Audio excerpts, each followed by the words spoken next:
কড়াইতে তেল গরম হয়ে গেছে, এবার আমরা মাছটাকে ছেড়ে দিচ্ছি।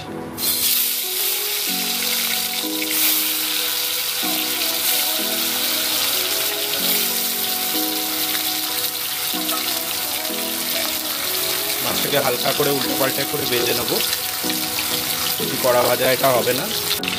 মাছগুলো উল্টে দিয়েছি, যে আমরা এই মাছগুলোকে একটু সময় নিয়ে ভেজে নিচ্ছি। মাছগুলো ভাজা হয়ে গেছে, এবার মাছগুলো আমরা তুলে নিচ্ছি।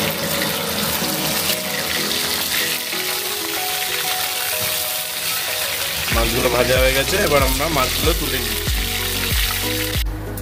তেল গরম হয়ে গেছে, এর ভেতরে আমরা জিরে ফোড়ন দিচ্ছি, তারপরে আলুটা অ্যাড করে দেবো।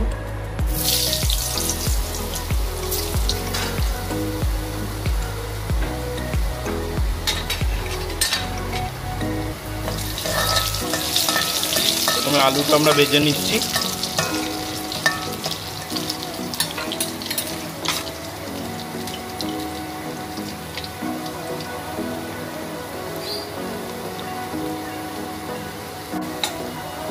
আলু হালকা ভাজা হয়ে গেছে, এরপরে আমরা একটা বড় সাইজের টমেটো গোটা দিয়ে দিচ্ছি, কষানো আছে।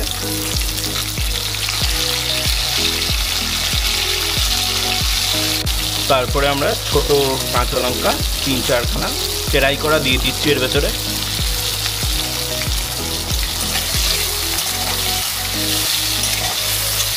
এবার আমরা এর ভেতরে দিচ্ছি একটা মিডিয়াম সাইজের পেঁয়াজ বাটা।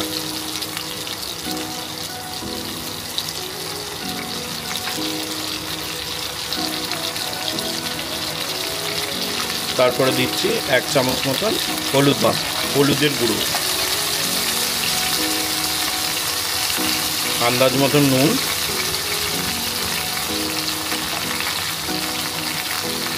আর 1 চিমটে চিনি।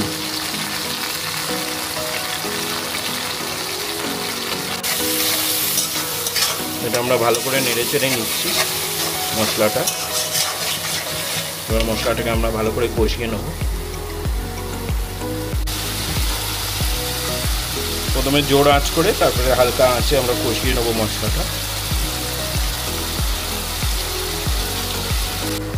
মশলাটা 5 মিনিট মতন কষানো হয়ে গেছে, এবার আমরা দিচ্ছি ছোট 1 চামচ কাশ্মীরি লঙ্কার গুঁড়ো।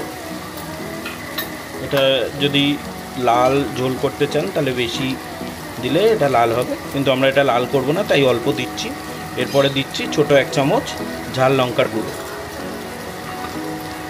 দিয়ে আবার এটাকে কষিয়ে নেব।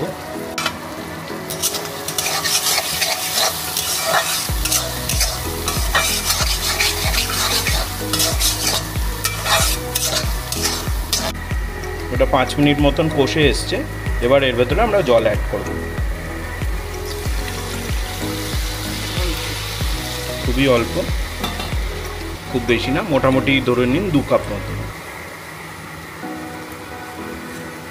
এবার আমরা জল দিয়ে আলুটা সেদ্ধ হওয়া পর্যন্ত ওয়েট করব, তারপরে আমরা মাছটা অ্যাড করব।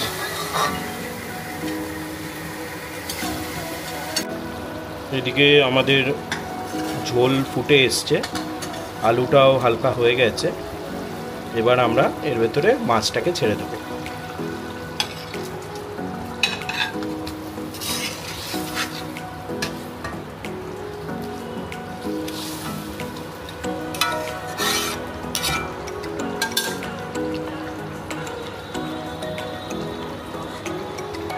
দশ মিনিট এবার আমরা এটা হালকা আঁচে ফোটাবো, তারপরে আপনাদের দেখাবো কেমন হয়েছে ঝোলটা। মোটামুটি 5 মিনিট মতন ফুটে গেছে, এর ভেতরে আমরা অ্যাড করছি 1/2 চামচ আটার গোলা, মানে আটা 1/2 চামচ, তার ভেতরে একটুখানি জল দিয়ে মিশিয়ে একটা গোলা বানানো হয়েছে। সেটাই আমরা প্রত্যেকটা ঝোলে, যেগুলো বেশি পাতলা ঝোল সেগুলোকে ঘন করার জন্য ব্যবহার করা হয়। তারপরে দিচ্ছি ধনেপাতা।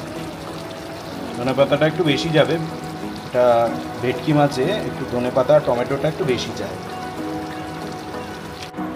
এবার আমরা এটা সার্ভ করে নিচ্ছি।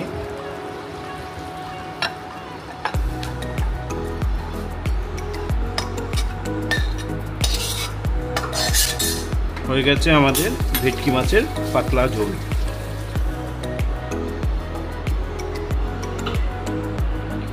ভিডিওটা ভালো লাগলে সাবস্ক্রাইব করবেন, আরও ভিডিও আমরা দিতে থাকবো।